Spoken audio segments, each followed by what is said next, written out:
कथा का मेरा शीर्षक है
श्रद्धांजलि देकर के अपने पार्टी में लीन हो जाते हैं। केकर लड़का भी ला गई, केकर दुनिया उजड़ गई, केकर मांग धोला गई, कोई बहन आज अपने भाई के लिए तरसत है। हमसे मतलब ना है। कुछ ऐसा लोगन में सिचुएशन आपन काम बनता तो भाड़ में जाए जनता ये होला। लेकिन गौर करिएगा फिर आपके अंदर एक लाइन गजल को टुकड़ा बका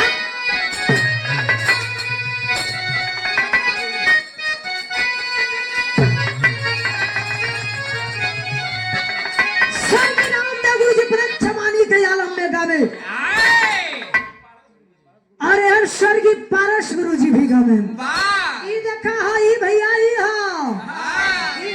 ये देखा उ लोगन का पहचान है, असलियत यही पहचान है। जकरा जोंग और जवानी में जोर है ये भी रहा गावेला।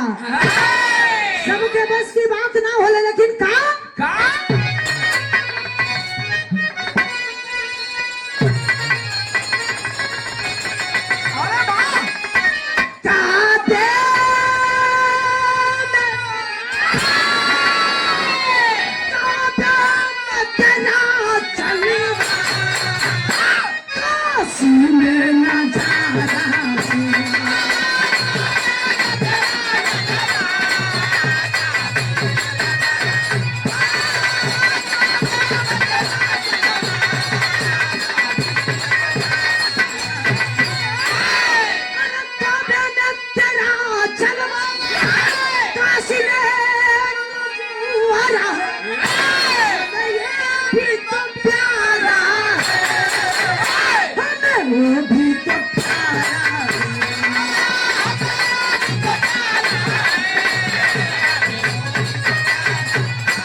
नायक है, करके घात हरदम बनता कहल नायक है। दिल में लाखों सपना सजा के जाते हैं, कुछ दिन बाद भी लाश बनकर आते हैं। राजनीति खातिर नेता आंसू बहाते हैं, चला के दीप उनकी श्रद्धांजलि मनाते हैं। गौर करिएगा, छोटा सा देश पाकिस्तान एक नालायक है, हरदम घात करेला, सोचेला कि हमारे जैसा केहू हो ना। जितना ओकर आबादी है उतना हमारे हिंदुस्तान के जवान सरहदे हिंद पे तैनात हो। लेकिन गौर करिएगा, कहानी कहाँ के है?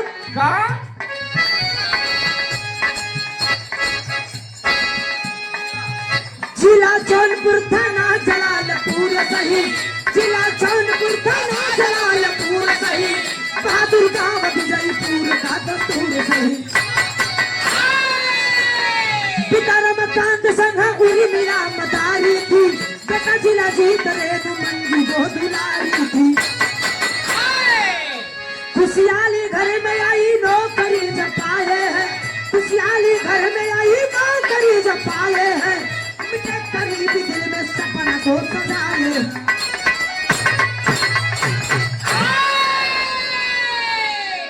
कौन कहिएगा?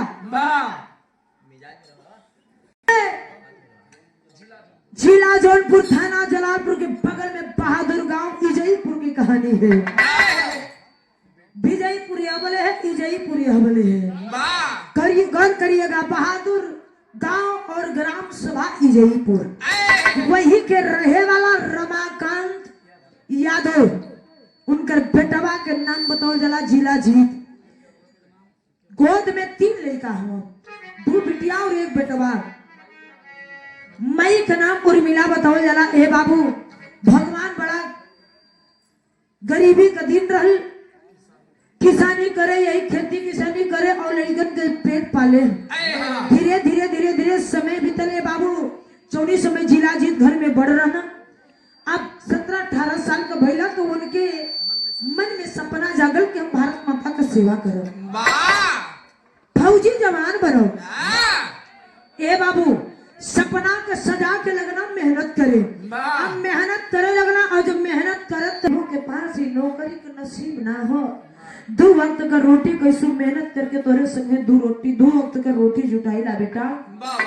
रोवे लग रहा, लेकिन जिला जीत गला कि ना बाबू, ऊपर वाले अगर चाही ले है तो हमार पुकार सुन ले है। लड़का मेहनत करे लगल, बाबूजी भी सहयोग कर देला। वही में धीरे धीरे आ गए समय सन 2014 में भर्ती आई रहा, पेपर देने फॉर्म भरना, नौकरी बहाल हो गई। जब नौकरी बहाल भई रहा तो जिला जीत पहली बार ड्यूटी गईलन, वर्दी चढ़ा के लन। दूसरी बार जब गईलन तो ड्यूटी पे तैनात हो गए तो बाबूजी रिश्ता आवे लगल।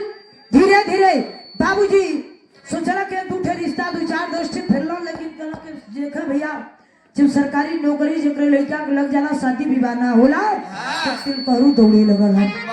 तो बाबूजी कलम कई दिन आई रिश्तवा के फेरब। एक दिन बाबूजी रिश्ता वाले अइलन, ही बनारस से गइलन, बाबूजी रिश्ता के संभाल लेलन, थाम लेला बाबूजी रिश्ता के। धीरे धीरे समय बारात वाली आ गई, बारात लेके अइलन बनारस शहर के इंदरपुर गांव में, रामेश्वर के बगल में। जल जलपान भइल, शादी विवाह भइल, दुल्हन के लिए आके अपने घरे गइलन। घरे गइलन, कुछ दिन के बाद वर्दी चढ़ा करके जवान ड्यूटी चल गइलन। ड्यूटी पूरा भइल, घरे आइल हवा। ए भैया, धीरे धीरे समय बीतल, फिर यहाँ छुट्टी पूरा हो गई, जवान ड्यूटी जाए लगल। दुल्हन पूछे लगने की सैया जात हो तो वापस की आई, कला करे पागल जाती जल्दी आ जाए। ए बाबू ड्यूटी चल गइलन और ड्यूटी गई हुआ, ड्यूटी पे तैनात हुआ। यार तक समय आ गई सन 2018-19 का समय है। 19 के समय घरवा से घटना घटल, घरवा से फोन गई, लोगन के रोवला के आवाज। जिला जी पूछे लगलन कि आखिर काहे रोवत हो लोगन, का बात बा? कलम के बाबूजी दुनिया में ना बढ़न और जल्दी से आप चलिए अंतिम दाह संस्कार करे कि आपके सिवा अग्नि दान में देव वाला केहू ना हो। ए बाबूजी ओ परमात्मा से यही दिल पर हाथ रख करके बोले कि हे परमात्मा, इतनी बड़ी तो बाबू की जिम्मेदारी ना दे देली कि बाबू को मेरे संभारे ना देला। अगर गम देवे करल तो खुशी कहे देला, लेकिन गौर करिएगा अइलन अपने बाबूजी का अंतिम क्रिया करके 13वीं बिताकर ड्यूटी चले गए जवान। और जब ड्यूटी चले गए, ड्यूटी से साल में 3 महीना के छुट्टी मिलता है फौजी भाई लोगों को, यानी कि 90 दिन के। तो बाबू उसी छुट्टी में यार बड़ा बाल परिवार से लगाव हो गई, दुल्हन से तो बहुत ज्यादा लगाव हो गई।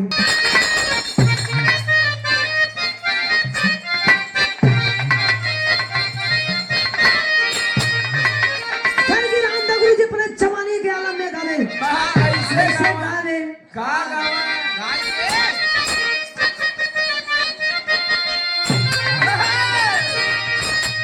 कि गाजा भारत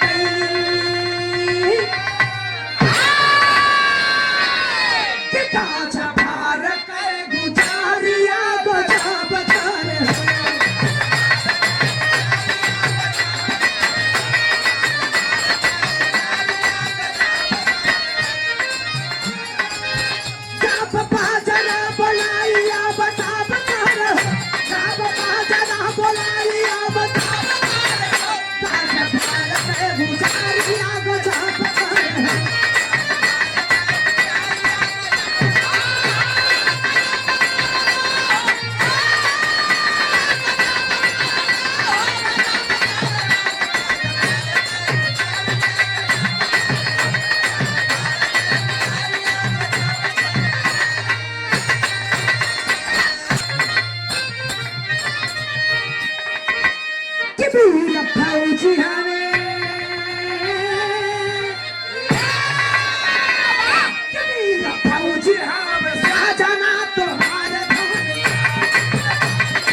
चढ़ी जा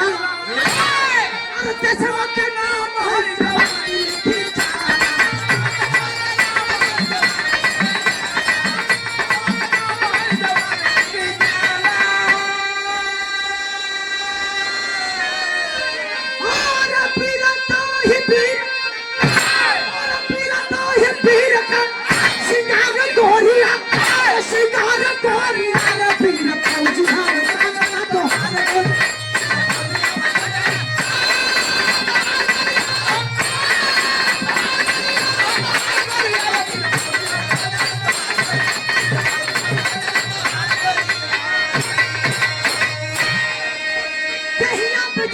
वर्दी चढ़ जाला दसमा के नाम है जवानी लिख जाला वीरता ही वीर के सिंगार गोरिया वीर फौजी हमें सजना तुहार गोरिया। अरे फौजी के औरत होकर के आंख से आंसू बहा रही हो, शोभा नहीं देता है। अरे चहिया से देही पर वर्दी चढ़ गई है, ये जंग जोड़ जवानी ये देश के नामे लिखा गई है। गौर करिए बाबू, दुल्हन को समझा के जैसे घरवा से बाहर निकलल बाड़न, मई के देख के कलेजा कांप गई। का अजय भैया जान दोनों जने में जब बिरहा हो गए, स्वर्गीय राम गुरु जी बुल्लू गुरु जी जब बिरहा हो गए तब गावे चप्पी चपा बिरहा हो, जब चप्पी चपाया वाले सुहा वाले जब कटी कटा बिरहा हो गए तब गावे राजा स्वर्गीय बुल्लू गुरु जी पहले गावे का वही चापी नहीं हो पड़ा है।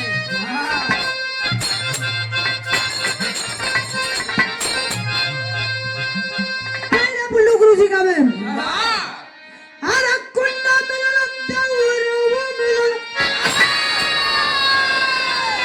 आए सोगु मिलन रे भाई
हो घर से बेटवा के माई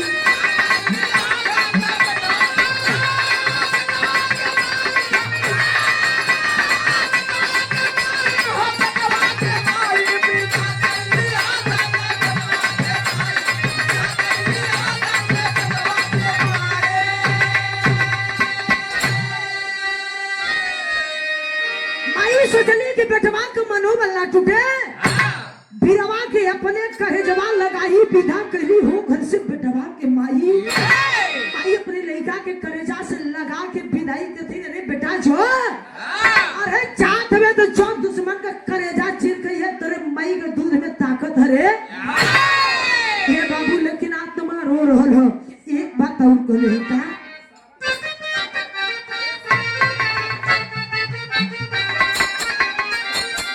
माई अपने बेटवा के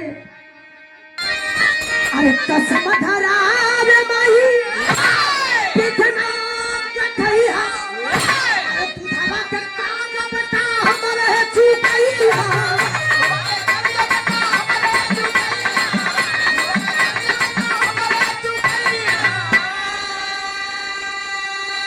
अरे बाबू के पगड़ी में अरे बाबू के पगड़ी में कहली चटाई पिता कहली हो घर से बेटवा के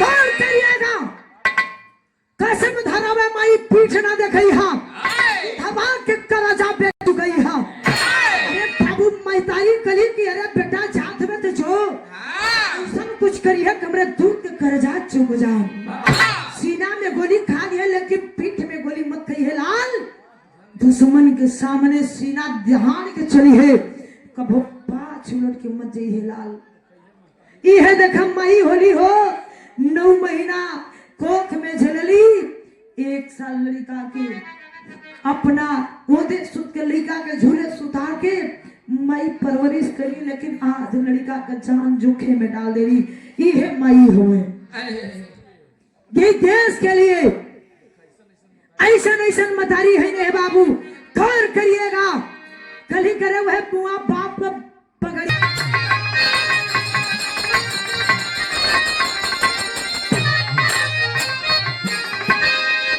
अरे पखेला सरहद पर चलिया पखेला सरहद पर चलिया पे पांच के सरिया तिरंगा सुपर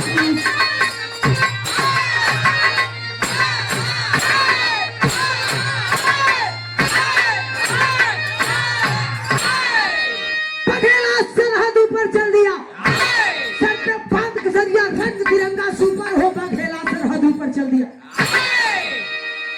आदि बॉर्डर पे घुस चुके हैं ए बाबू जवानों को सतर्क कर रहे हैं तब तक हमला हो गया जब हमला हो गया बोले कि गोली चला दो ए बाबू होता क्या है बिरहा के आखिरी गीत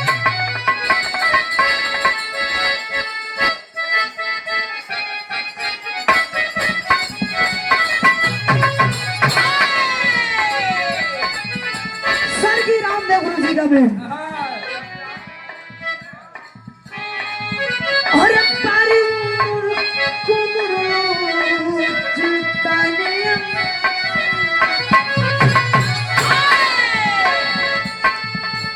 पारी उमर कमर लचकलिया बलिया की जानी हुई के बलिया कोई का झूला झूला लिया पारी उमर कमर लचकलिया बलिया की जानी हुई के बलिया झूला झूला लिया पारी उमर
देखे लगल तब तक जवान उठौला पिस्तौल चौनी समय हो पहिरा गोली इधर से चलौले है का भइल है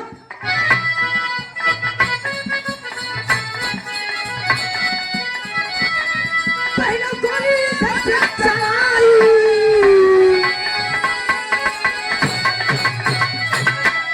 पीला किले पछाड़ा खाई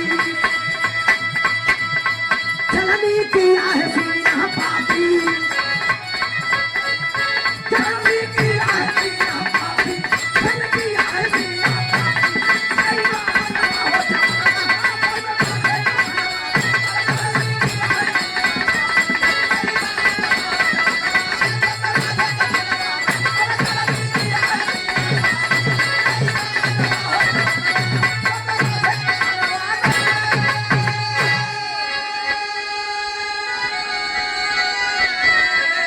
पहली गोली इधर से चलाई ताकत गोली उधर से आई फिर गिरले पछाड़ा खाई चलनी किया है सीना पापी बेईमानवा हो जवनवा लाल कैले कौर करिएगा बाबू सर पे छौनी समय पहली गोली हर से चलाना तब से संसद गोली हर से 5-6 गोली आई यही झिलवा की यही सिनवा के बाहर घर गए के कर बाबू जिलाजीत यादव को जे सबसे अगवा देखा कहल जाला के घर के सदस्य होलन घर के गार्जियन होलन जे अगहर रहेला वही के ज्यादा लोग नजर गड़ावेलन वैसे वो ठीक अगहर जिलाजीत रहल बाबू सबसे कम उम्र 20-22 साल की उम्र हो सिनेमा में गोली लगल हो हाय भाई को के जवान गिरल हो सारे जवान आगे निकल गए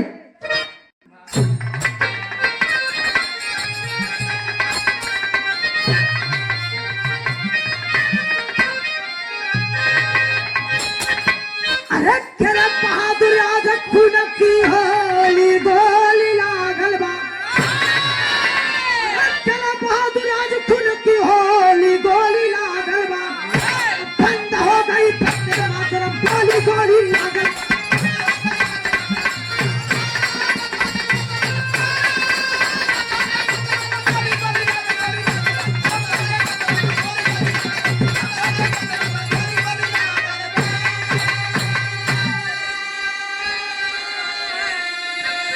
गोली के बौछार सुन के आगे बढ़े जवान हो मौका पाके जिला जीत के गोली काटे बेईमान हो शोक में गिरल फौजिन का गोली गोली लागल बा बंद हो गई बंदे मातरम गोली गोली लागल बा तोड़ करिएगा बाबू खेले बहादुर आज खून की होली गोली लागल बा बंद हो गई बंदे मातरम बोली गोली लागल बा ए बाबूजी चौनी समय गोली लगल है जिला जीत के सारे जवान आगे निकल गए जवान गिरा है जमीन पे हाय भाई हाय बप्पा करा रहे हाय ए बाबू लेकिन सारे जवान आगे निकल गए हमारे यही हिंदुस्तान के रूल है कि पीछे उलट के नहीं देख रहा है आगे ही सिर्फ जाना है गौर करिएगा उसी बीच में मौका पहले बार पाकिस्तानी आतंकवादी मौका पहले है बाबू अलरे प्राण सांस चलो तो बुढ़िया के काट के लेकर के चल दे धीरे धीरे मुड़ी के काट करके लेके चले गया गायब कर दिया पता ही नहीं चला धन है हमारे देश के जवान की जीते जीत गर्दन को कटा देती है बाबू हमें और आपको सुरक्षित रखने के लिए गौर करिएगा बाबू धीरे धीरे सुबह भाई सर्च ऑपरेशन द्वारा देखा गया कितने जवान सही सलामत थे कितने जवान शहीद हुए हैं सारे जवान सही सलामत थे सिर्फ एक ही जवान शहीद हुआ था वो भी कौन जिलाजीत यादव गौर करिएगा खोजने निकले जाकर के श्रीनगर के घाटी में खोजने लगलन वही खंती में मट्टी पड़ी है खंडहर में पड़ी है ए बाबू मुड़ी नहीं है पूरी बॉडी जिलाजीत यादव है 12 अगस्त रसगुल्लाए हे अजब छूटल है ए भैया। मई रोवे लगनी लोग जुटना बहू के फोन लगौनी कि बहू कमरे जल्दी पहुंचा दो बेटवा बॉर्डर से आवत हो। कला करे 2-4 दिन रहेगा कला कि ना एक दिन भी नहीं बहुत जरूरी हमरे बेटवा हमरे बहू के पहुंचा दो। बहू चलल है नैहर से बनारस से जात है निजयपुर रामेश्वर से और बेटा बॉर्डर से तिरंगा में लपेट के लाश ताबूत में रख करके और उधर से जवान की मिट्टी चली है। कैसे बाबू आढ़ा में पड़ा है।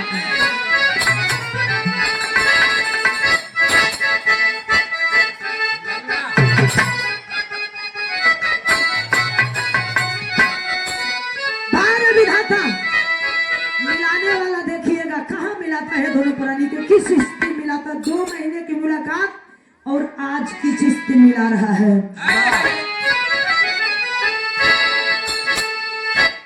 भारती प्रसूत गईला भारत के जवानवा भैया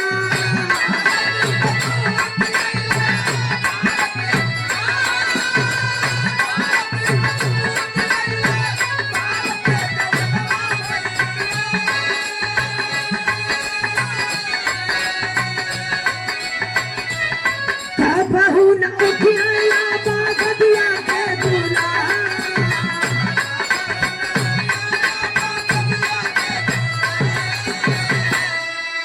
तिरंगा में तिलसिया चालल का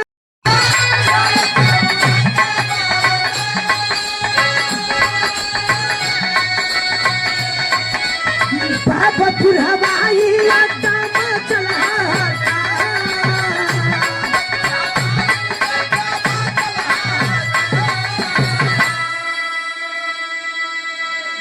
करिएगा।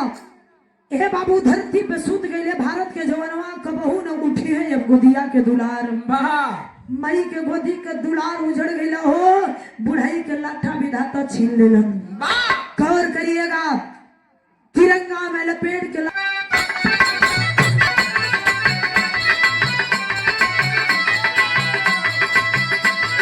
बुढ़िया के कटल के खड़ी बुढ़िया